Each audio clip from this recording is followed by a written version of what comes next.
Who do you think has the better memorial? The black soldiers who fought for Britain during World War II, or the donkeys? Magnificent, isn't it? Costing over £2 million, this is a fantastic tribute to the brave animals that served in World War I and II. Now let's go check out how we honour the black and Asian soldiers. Not quite the same, is it?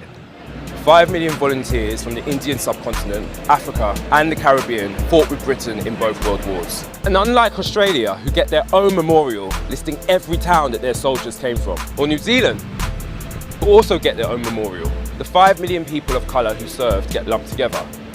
Why does this matter? The contribution and sacrifice of people of colour has long been written out of British history. It happens in movies like Dunkirk. We only see white face after white face. The Indian soldiers who were at Dunkirk with the British, or the North African black soldiers with the French, none of them are to be seen. It's no surprise, Nigel Farage loved it. This whitewashing was done, even as history was being written. When Paris was being liberated from the Nazis, the Allied forces replaced all of their black soldiers with white soldiers.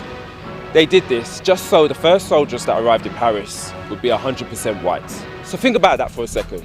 In the middle of the war, the Allied forces went to that extra effort to ensure that black people were not seen as heroes.